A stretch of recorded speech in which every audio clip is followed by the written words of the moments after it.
الحمد لله والصلاة والسلام على رسول الله محمد بن عبد الله وعلى آله وصحبه ومن والاه. رب اشرح لي صدري ويسر لي أمري واحلل عقدة من لساني يفقهوا قولي وسدد لساني واهد قلبي بحق نبيك سيدنا محمد صلى الله عليه وسلم. سبحانك لا علم لنا إلا ما علمتنا إنك أنت العليم الحكيم. أما بعد. Lalu kita lanjutkan kajian tinggi dalam mazhab Imam Syafi'i. Terakhir kemarin kita masuk di dalam pembahasan haid. Jelaskan kemarin haid itu adalah secara bahasa as-sailan, yaitu aliran. Syara'an secara syar'i adalah darah jibillah tabi'i atau tabiat yang biasa keluar min aqsa rahimil mar'ah, dari ujung rahimnya mar'ah, perempuan. Jadi keluarnya darah haid itu dari rahimnya, ala sabil istihsan, yang menunjukkan perempuan itu dalam keadaan sehat. Normalnya perempuan itu adalah sehat dan lancar haidnya.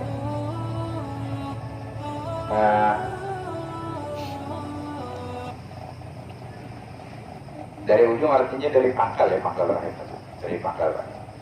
Nah, makanya kita jelaskan, ketika perempuan itu hamil, rahimnya kan tertutup. Mulut rahimnya itu yang nyambung dengan vagina, lehernya ya, itu tertutup. Makanya darah haid tidak keluar semasa hamil. Perempuan hamil itu tidak haid. Dan tiga mazhab selain Imam Syafi'i, maksudnya 4 mazhab selain Imam Syafi'i mengatakan perempuan itu kalaupun sedang hamil keluar darah tidak dihukumi darahnya haid, masih tetap sholat. Imam Syafi'i yang mengatakan. Jadi mazhab kita yang mengatakan kalau perempuan hamil itu keluar darah, nah itu bisa jadi darah haid dengan syaratnya. Syaratnya darah haid kalau kelihatan. Kemarin kita jelasin. Kita balik. Baik, ini pengertian darah haid. Nah, kalau bukan darah haid, ya keluarnya bukan dari pangkal rahim, dari ujung rahim, apalagi keluarnya dari vagina, ya, karena ada luka atau yang lain. Nah, itu bukan darah haid. Baik, dan darahnya itu kemarin warnanya bermacam-macam ya, ada hitam, merah, hitam artinya kehitaman, merah, kemudian kuning, kemudian kecoklatan. Itu semua darah. Jadi kalau perempuan sering menyebutnya black, itu kalau masih di dalam masa haid, berarti belum suci dari haidnya. Belum suci dari haidnya. Baik. Perbedaan warna ini ntar bakal perlu untuk penentuan haid dan tidak haidnya untuk perempuan yang istihadah. Mau nggak mau ya, kalau suami ini wajib ya sedikit banyak paham lah tentang ini ya. Karena yang salah satu yang diharamkan untuk perempuan haid itu kepada suaminya adalah berhubungan badan dalam keadaan haid. Hukumnya minal kabair, dosa besar. Dosa besar ya. Kalau yang menganggap itu halal bisa murtad ya. Nah, boleh. Bahkan yang terlanjur berbuat itu disunahkan untuk bersedekah 1 dinar. Dinar itu koin emas ya, 2 jutaan. Sunnah itu. Kalau di awal haid. Kalau pertengahan, setengahnya. Kurang lebih seperti itu. Umum sih ulama itu menganjurkan kalau kita buat maksiat itu sedekah atau sholat yang minimal. Jadi setiap maksiat sedekah, setiap maksiat sedekah. Kalau habis duitnya, ini mikir dulu, jangan maksiat dulu lah. Kalau banyak buat maksiat, ya maksudnya jangan.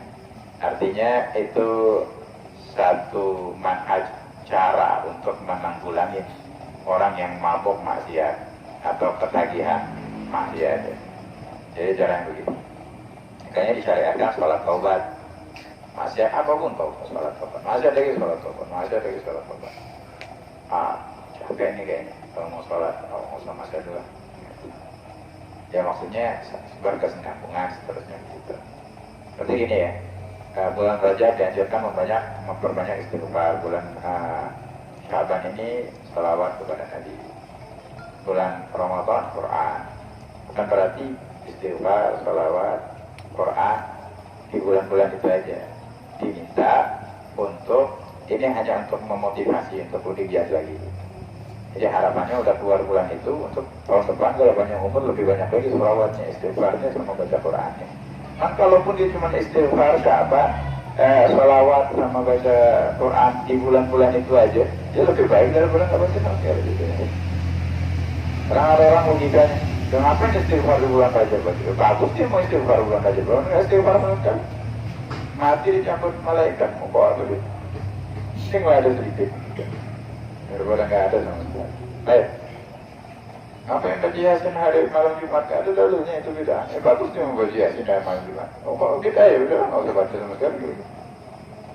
Kapan dia membaca Yasin? Baik, kadang-kadang ini. Itu terkait dengan head tadi ya. Nah ini. Dan berhubungan ketika perempuan dalam keadaan head, ya, itu hukumnya benar-benar haram. Walaupun pakai penghalang. Makanya kalau kena darahnya aja, pakai kondom boleh nggak? Tetap diharamkan. Final itu. Dan dosanya tetap sama, dosa besar. Ya benar. Baik. Ini ya. Hari itu bakal kita bahas lebih agak sedikit meluas. Ada pembahasannya. Jangan untuk mengingatkan dari awal. Selanjutnya, makanya laki-laki bersuami atau yang mau nikah, setidaknya sedikit banyak pahamlah. Jadi bukan perempuan aja yang wajib mempelajari ini. Baik, karena ketika menikah seorang suami itu akan nikah ya, terima nikahnya itu dengan kata lain, aku terima tanggung jawab dan aku ambil tanggung jawab dari engkau wahai ayah yang telah merawat putrimu dari kecil sampai sekarang. Dulu kalau dibuat salah kau nggak tegur, engkau dapat dosa. Sekarang kalau dibuat salah aku nggak tegur, dia nggak paham, nggak aku ajarin, aku yang pikul dosa. Di suami itu dosanya double, dosa dia sama dosa dirinya kalau nih. Makanya kalau mau nikah pikir-pikir lagi. Ya nggak, maksudnya bekalin. Baik.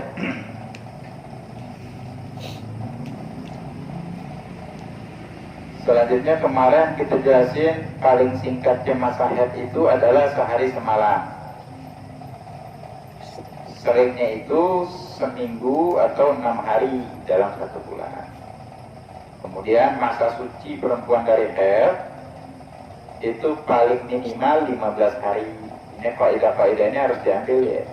Kalau belum sampai 15 hari, berarti masa sucinya harus disempurnakan. Masalah dia 10 hari nggak keluar darah, hari ke-11 keluar darah, bisa nggak nih secara dihukumin langsung head, sedangkan masa sucinya belum sempurna. Jadi paling minimal 15 hari. Kalau belum harus disempurnakan dulu, baru bisa menghukumin darah yang datang setelahnya itu head.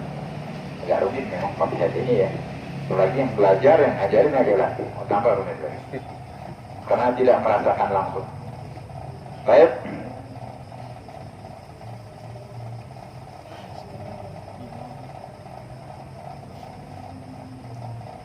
Kalau paling maksimalnya masa suci itu tidak ada batasannya. Karena kadang-kadang perempuan keluar darah haid, kalau sebulan, 2 bulan, 3 bulan, berbulan-bulan nggak keluar darah haid, baru datang. Kadang bertahun-tahun nggak haid, baru datang. Ada yang tidak haid seumur hidup, jarang. Cuman ada. Di antaranya kita katakan Sayyidatuna Fatimah Zahra. Yang disebut beliau itu digelarin al-batul, artinya al-mutabattil bil ibadah, yang tidak pernah putus ibadah. Karena perempuan ketika haid dan nifas itu kan banyak ibadah yang dilarang ya, sholat, puasa, Quran, megang Quran, dan yang lain sebagainya. Nah ini apa namanya? Sayyidatuna Fatimah Zahra lahir langsung mandi, lahiran langsung mandi karena lahiran, karena nggak ada nikah kan, langsung sholat. Beliau Sayyidatuna Fatimah Zahra ada terkenal Sa'atul Fatimiyah. Jadi di hari Jumat itu ada waktu yang Allah sembunyikan di hari Jumat, di rentang hari Jumat. Barang siapa yang berdoa di waktu itu pasti diijabah. Ya. Yang nyari jodoh di sosmed ada berapa? Ya. Cari di doa ini, jadi cari waktu. Cari jodoh di sosmed ini. Ya. Salah juga ya. Ya cuma cara akhir kadang saya dapat namanya dia. Nah, Sayyidatuna Fatimah Zahra beribadah di ujung-ujung hari Jumat dekat-dekat maghrib. Itu beliau khususkan waktu untuk ibadah. Ya ada apa setengah jam atau beberapa menit. Bukan dulu itu. Makanya dikenal dengan Sa'atul Fatimiyah. Nah, sebagian ulama menganggap Sa'atul waktu ijabah di waktu itu. Karena waktu ijabah di hari Jumat itu ada 50 pendapat ulama. 50 banyak banget. Bukan terlalu capek kita lihat angkanya mau nyebutin satu-satu. Cuman kebanyakan ulama ketika khotib duduk di antara dua khutbah itu waktu ijabah. Nah di sunatnya, cuma di waktu ijabah itu kebanyakan orang ngangkat tangan cuma diem. Itu ketika Bilal baca sholawat, dia ngangkat tangan. Ngapain kalau sholawat diaminin? Sholawat diaminin, ini diaminin dong. Ngangkat tangan artinya kau berdoalah kepada saat itu waktu ijabah. Nah, yang dianjurkan oleh fuqaha dalam kitab fikih dianjurkan untuk membaca Sayyidul Istighfar. Allahumma anta rabbi la ilaha illa anta khalaqtani wa ana 'abduka wa ana 'ala 'abdika. Sayyidul Istighfar itu artinya penghulu sigo istighfar yang ada diriwayatkan oleh Imam Bukhari dalam hadis yang sahih. Agak panjang itu. Itu yang disunahkan dibaca. Pegang handphone, buka handphone, kalau membaca Sayyidul Istighfar. Ya. Baca Sayyidul Istighfar. Baik, besok hari Jumat kan? Ada ya, saya datang Fatimah Zahra. Jadi masa suci haid itu tidak ada batasan, tidak ada batasannya. Cuman seringnya, biasanya masa suci itu mengikuti biasanya masa haid. Kalau biasanya haid itu 6 hari seminggu perempuan itu. Ini berdasarkan istiqra Imam Syafi'i. Apa namanya? Penelitian Imam Syafi'i. Cuman disebut istiqra naqis, penelitian yang kurang karena Imam Syafi'i menelitinya cuma di perempuan Mesir yang ada di sekitar beliau pada saat itu. Dan ini pasti akan faktor iklim, faktor makanan itu bisa mungkin berbeda, yaitu lihat pembahasan ilmiah lah. Bisa berbeda masa haid dan masa sucinya perempuan itu bisa. Cuman ini menjadi ketetapan di dalam adzan Imam Syafi'i dan disepakati oleh ashab Syafi'i. Okay. Jadi biasanya 6 hari atau seminggu haidnya, berarti sucinya kalau 6 hari 24 hari sisa bulan, sisa dalam 1 bulan. Karena biasanya dalam 30 hari itu ada suci ada haid. Mesti nggak mesti kemarin kita katakan. Karena paling singkatnya masa haid itu sehari semalam. Paling singkatnya masa suci 15 hari. Jadi 1 periode itu 2 periode udah nggak bisa nyalon lagi. Nggak, maksudnya 1 siklus itu haid dan suci paling singkatnya adalah 16 hari. Diambil dari singkatnya haid sehari semalam, dari singkatnya masa suci 15 hari. Bisa 17, bisa 18. Jadi bagi aja. Mau haidnya 1 hari, kalau 17 berarti sucinya 16 hari. Atau haidnya 2 hari, sucinya 15 hari. 18, 19, biasa. Dan ini biasanya perempuan itu keadaannya sering nggak berubah. Jadi setiap bulan memang kayak gitu aja udah stabil. Seminggu suci 23 hari, seminggu haid 23 hari suci, gitu.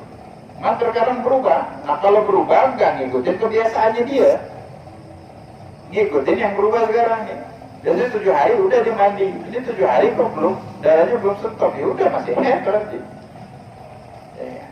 Konsepnya perempuan itu ketika melihat darah hukumnya haid, ketika darah berhenti dia hukumnya suci secara zahir, langsung mandi.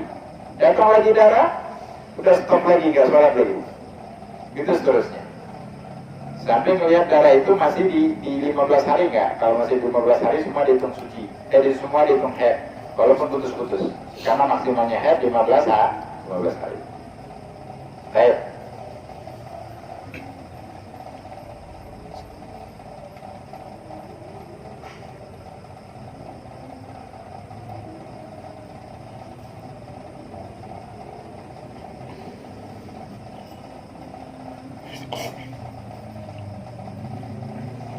Baik, cuma syarat darah haid tadi keluarnya itu jumlahnya secara keseluruhan adalah 24 jam.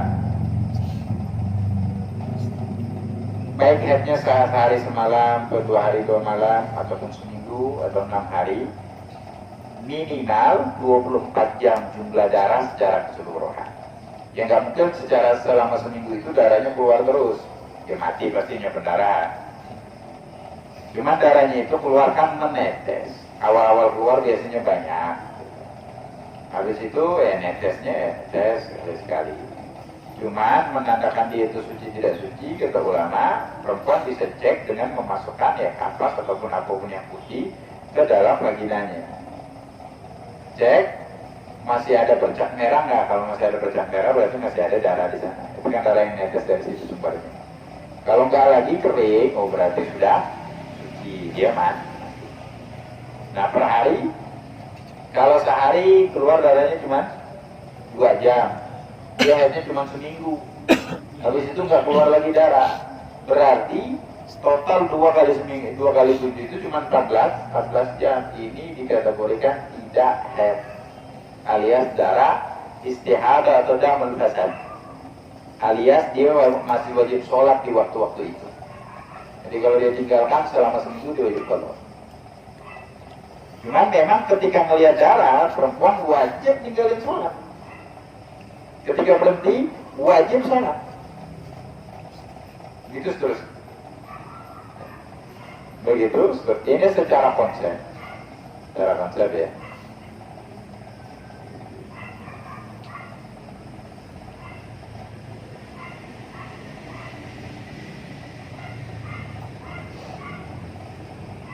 Jadi apa nggak boleh perempuan itu kalau tak, masalah dia biasanya dia keluar darah hari pertama, hari kedua, hari ketiga, hari keempat, kelima nggak keluar, cuma hari keenam dia keluar. Apa nggak boleh di hari keempat, kelima yang nggak keluar itu cuma tahu biasanya hari keenam akan balik lagi dia tidak sholat? Nggak boleh, dia langsung mati. Ketika putus dia langsung mati, langsung sholat. Darah lagi, keluar lagi darah, udah stop lagi dia nggak sholat lagi. Jadi sholat yang dilakukan itu berada di masa haid, nggak sah.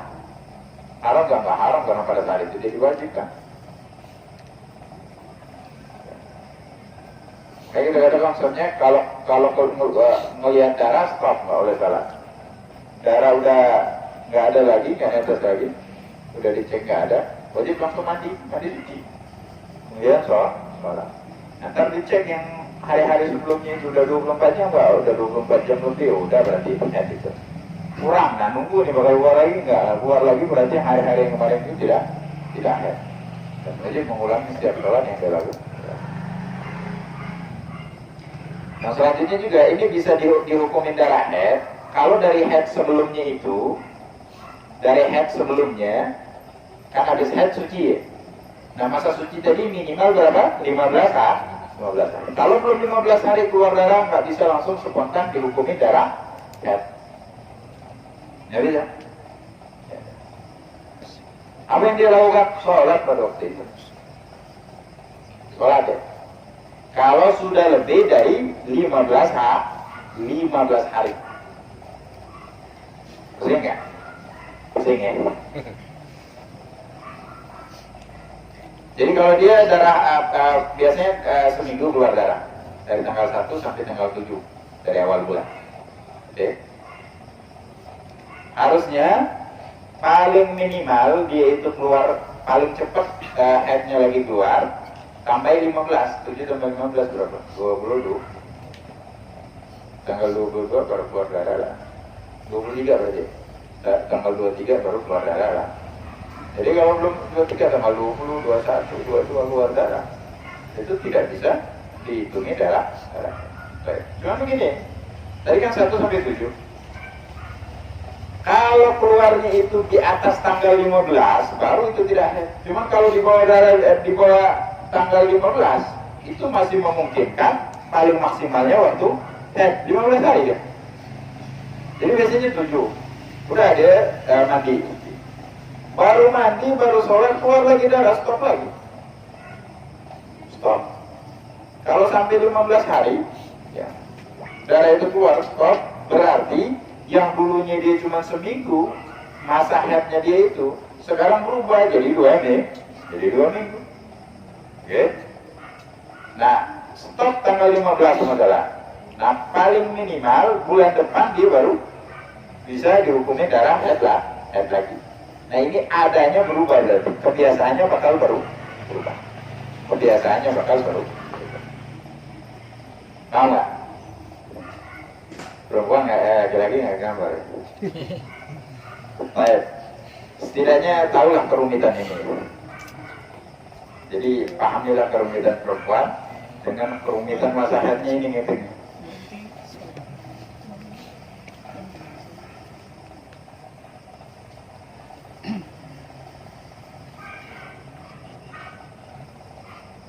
Jadi konsepnya harus 24 jam. Karena darah haid itu tidak menetes terus-terusan sampai dalam seminggu. Kita katakan kalau terus-terusan borong mati lah pendarahan, nggak ada darah lagi di badan. Akan tetapi itu kan bertahap netes, bertahap, gitu ya. Nah, netesnya itu perempuan bisa perkirakan. Perempuan bisa perkirakan keluarnya darah haid itu. Jadi ya takdiri aja perkiraan dia. Kayaknya netesnya sedikit banget hari kemarin itu nggak sampai 24 jam. Berarti belum sampai. Kalau banyak, sampai. Ini udah dikirim tertanya. Sering. Baik. Yang kedua tadi harus masa suci sebelumnya itu sudah sempurna 15 hari. Sudah sempurna 15 hari. Ya. Cuman amannya 15 hari itu gimana? Kalau dia tadi kita gambarkan, haidnya biasa dari tanggal 1 sampai tanggal 7. Udah selesai dia sampai tanggal 7. Dari tanggal 7 sampai tanggal 15, kalau masih keluar darah ini masih area paling maksimalnya masa haid. Jadi masih dihukumin haid kalau di area ini. Biasanya aku sampai seminggu, berarti udah berubah. Masa haidmu itu udah berubah sekarang. Menjadi sekian hari. Nah, kalau setelah tanggal 15 baru keluar, nah ini tidak bisa dihukumi darah haid. Karena dari tanggal 8 itu udah masa sucinya. Sampai tanggal 15 itu baru 8 hari. Dan ini kan nggak keluar darah, berarti ini udah termasuk masa suci semua ya. Di sini udah termasuk masa suci semua. Jadi kalau di tanggal 15 kemarin, tadi kita jelasin, paling cepat mau keluar darah haid lagi tanggal 23. Tanggal 23. Nah, siklus haid itu biasanya 30 hari. Haid sama suci. Haid sama suci 30 hari. Cuma tidak mesti gitu kan. Paling singkatnya siklus itu 1 hari semalam haid, berarti darahnya keluar terus tuh. Terus berhenti. Itu paling singkatnya masa haid. 15 hari nggak keluar darah. Hari ke-16 sudah bisa dihukumin haid lagi dengan syarat. Ada ya? Baik. Cuma deh dari pembahasan ilmiah juga tahu lah, siklus haid yang perempuan itu bisa terganggu karena beberapa hal. Paling banyak kasus ini karena minum pil kafein. Itu yang katanya merasakan jadi haidnya. Nggak jelas. Makanya kalau dokter pun tidak rekomendasi itu ya, kafein dengan pil ini. Ya. Cuman daripada kebobolan lagi gitu. Anaknya banyak, jadi banyak anak banyak rezeki. Cuma dia stres juga katanya. Akan tetapi itu bisa menyebabkan jadi bingung tuh gimana nyari masa haidnya. Kadang-kadang siapa yang harus bertanggung jawab ini? Suami harus bertanggung jawab juga masa haid ini.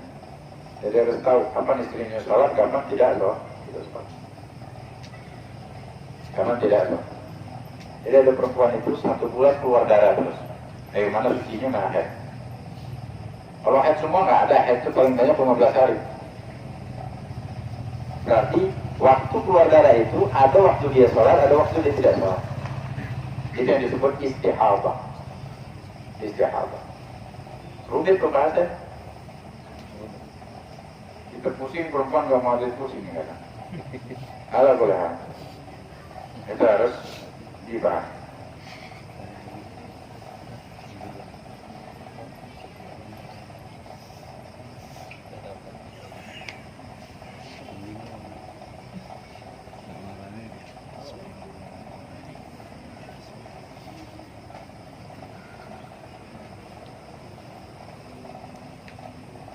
Baik. Kemudian kemarin nifas. Ini sekilas sebenarnya tentang haid. Jadi kita nggak panjang lebar juga, pusing aja itu nggak paham. Cuman perlu tahu ya ada masa paling singkatnya, minimalnya, sama maksimalnya. Itu juga sucinya.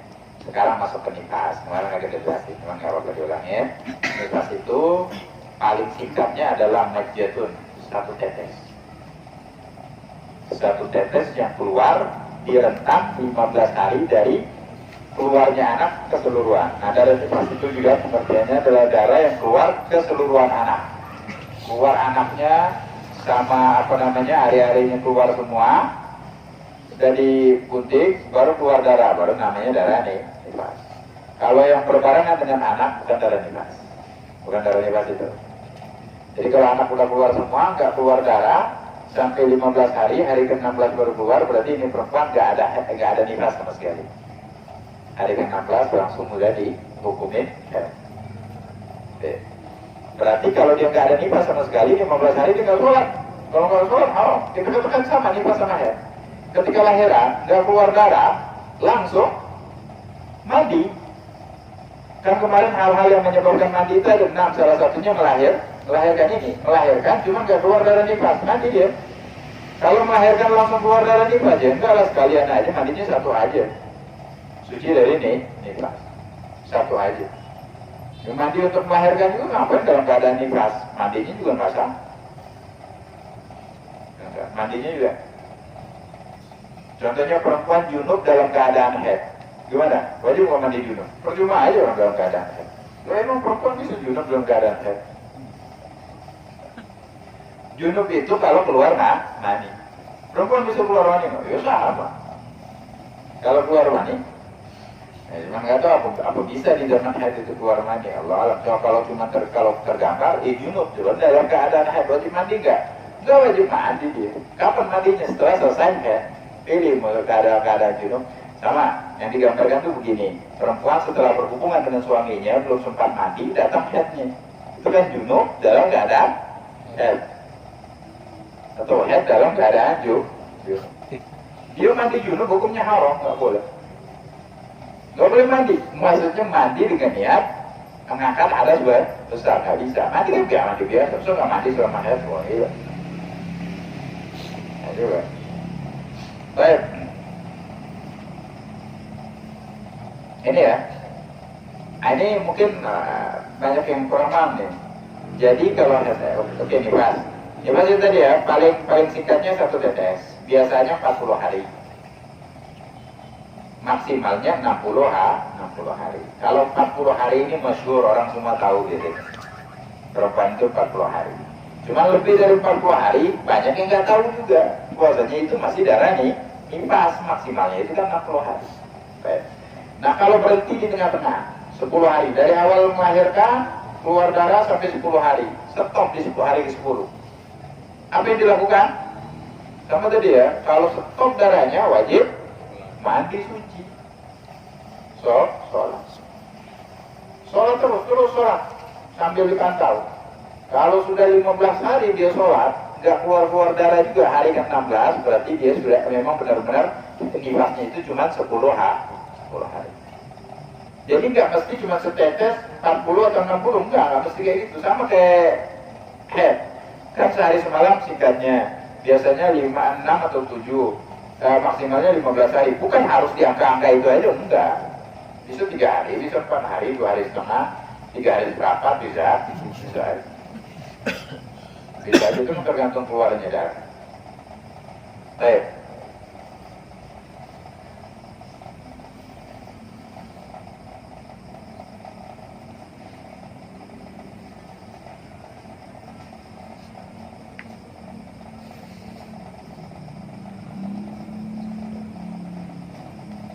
Nah jadi tadi kalau 40 hari dia berhenti darahnya. Nanti ya, nanti. Baru 5 hari dia sholat, datang darah lagi. Darah apa ini? Darah apa? Darah nifas mesti. Harus 15 hari minimal. Jadi kalau mau dihukumin darah haid, kalau dihukumin benar-benar suci dari nifas, harus hari ke-56 baru keluar darah minimal. Hari ke-56 baru keluar darah lagi. Kalau sebelum ke-56, 54, 55, 55 udah belum? 55 udah masuk ya? 56 ya? Di 54, 53 itu masih nifas. Berarti sholat yang dilakukan itu masih di masa nifas. Gak sah. Dosa nggak dosa karena wajib dia sholat selesai. Yang celakanya kalau dia pojok puasa di waktu itu atau puasa di bulan Ramadan 13 hari puasa, tahu-tahu dapat darah lagi. Akhirnya Anda kurang beruntung. 13 hari itu nggak sah semua puasa. Itu bapak ya. Makanya kalau lagi itu harus memahami kesulitan wanita di dalam ini ya. So ini masa karena darah ini nifas dan apalagi gara-gara itu tuh yang bisa menyebabkan haidnya tidak menentu, darahnya jadi keluar nggak menentu. Makanya perempuan kalau bisa dihindari yang seperti itu tuh. Kalau enggak ya harus cari tahu kapan masa haidnya, kapan masa sucinya, supaya dia tahu kapan dia sholat, kapan dia nggak sholat.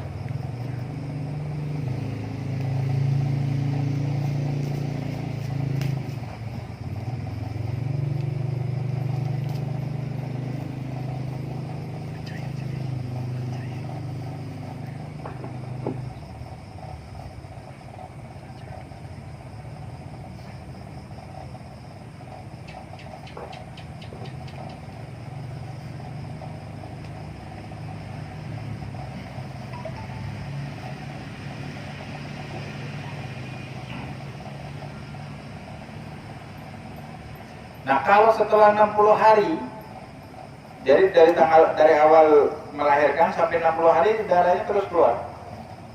Lewat 60 hari pun nggak putus, ini mustahadah di dalam nifas. Jadi dalam 60 hari itu harus cari tentukan kapan dia nifas, kapan dia atau benar-benar 60 hari. Masih tergalak ya. Ruwet ya, ruwet. Makanya selain ngurusin bayi harus ngurusin juga nih darah haid sama nifas nih. Cari tahu hukum. Pastikan kapan dia sholat, kapan dia nggak sholat. Karena meninggalkan sholat itu minal kabair. Jangan sampai perempuan karena nggak paham hukum ini dia meninggalkan sholat dengan sengaja atau melaksanakan sholat di waktu haid atau di waktu nifas itu saja. Jadi harus diupayakan dengan cara memahami ya. Sepemahamannya dia dengan ikhtiarnya dia insya Allah tidak akan ada.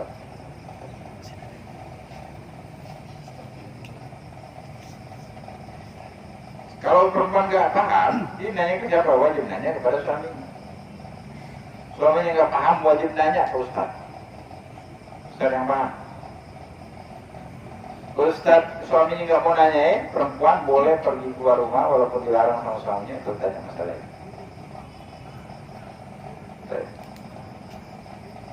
Nah, sekarang kayaknya banyak lah ya Ustaz yang menguraikan itu di YouTube juga di-upload. Tinggal pemahaman aja. Pemahaman aja. Baik.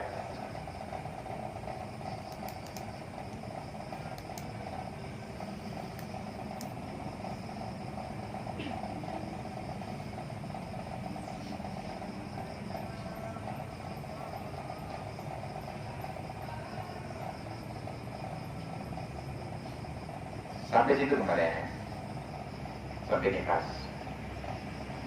Kemudian dibahas juga tentang masa kehamilan. Imam Syafi'i menetapkan berdasarkan istiqra'nya, penelitian beliau, paling singkatnya waktu hamil itu 6 bulan.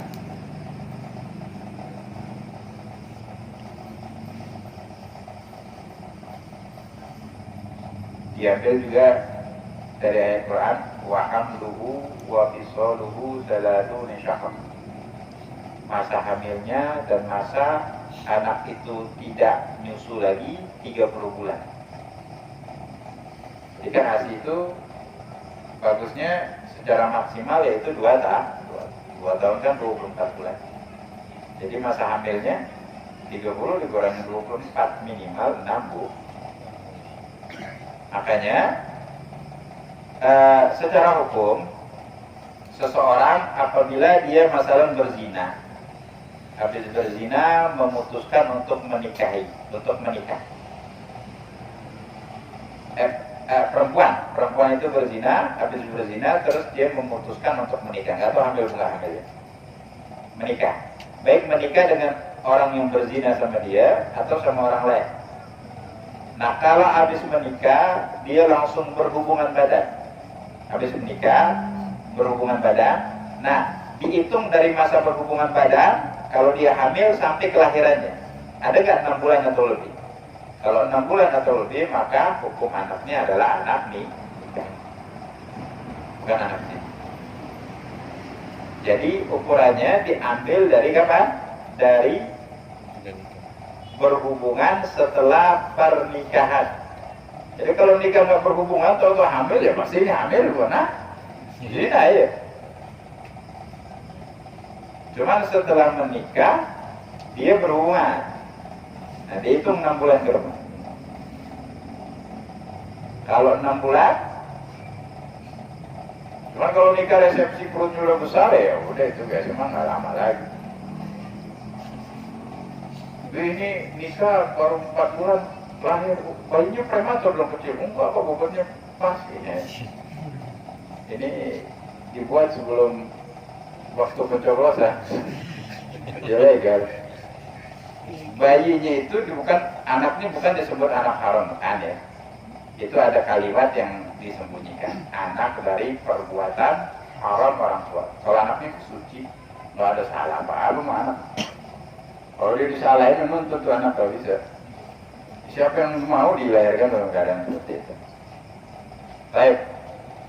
Hanya zina itu diharamkan ya, karena bisa melahirkan banyak mudarat.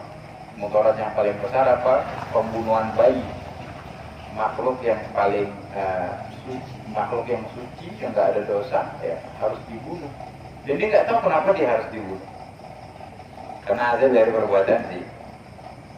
Zina itu bisa menyebabkan pembunuhan kepada makhluk yang tidak bersalah. Luar ya? Dan banyak terjadi. Hampir tiap hari. Belum lagi kasus aborsi. Itu ada penelitian nggak? Stok pil aborsi itu per tahun berapa banyak aborsi makin meningkat atau enggak? Nggak tahu karena dijualnya secara ilegal banyak.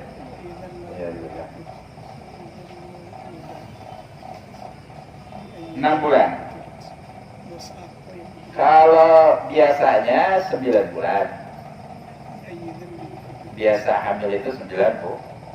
Hubungan setelah pernikahan sebelum 6 bulan dia lahiran itu bisa dipastikan langsung itu anak hasil dari perbuatan zina. Jadi ini laki-laki, baik dia yang berzina tadi sama perempuan ini, istrinya ini, atau orang lain tidak boleh mengakui ini anak. Tidak boleh dikasih bin dia di depan. Haram dalam Quran. La'anallahu man idda'a ila ghairi abi. Allah melaknat orang yang menisbatkan nasab ke selain ayahnya. Ini yang mengambil anak-anak nasab di hari. Dan Quran ud'uhu li abaih, yang angkat anak. Kalau boleh dia masukkan menisbatkan binnya ke bin dia. Haram. Apalagi masih ada orang tua. Ini anak ketika besar wajib berbakti kepada kedua orang tuanya. Ketika meninggal orang tuanya yang dia ziarahin ke makam orang tua, bukan orang tua angkatnya. Dia wajib berbakti kepada orang tua aslinya. Yang agar anak gak dikasih tahu orang tua aslinya sampai dia meninggal, dosa besar. Yang kedua, dia nggak mahram kalau nggak ada hubungan susuan istrinya sama dia. Kalau lain jenis, kalau nggak mahram sama istrinya kalau udah besar. Nabi Muhammad itu dulu ada ngangkat anak, jadi budak dihadiahin oleh istrinya Sayyidatuna Khadijah, diperdekakan oleh Nabi Muhammad, diangkat anak, namanya dulu Zaid ibn Muhammad. Ketika turun ini ayat untuk li abaihim, nisbatkan mereka kepada ayahnya, maka baru di situ dinisbatkan Zaid ibn Haritha, enggak Zaid ibn Muhammad. Nah, kisah ini, sejarah ini supaya memberi gambaran kepada umat, kalau ngambil anak itu nggak boleh dimasukkan ke dia, nggak boleh dinisbatkan ke dia. Nabi Muhammad langsung rubah. Zaid ibn Muhammad jadi Zaid ibn Haritha. Haritha bapaknya asli.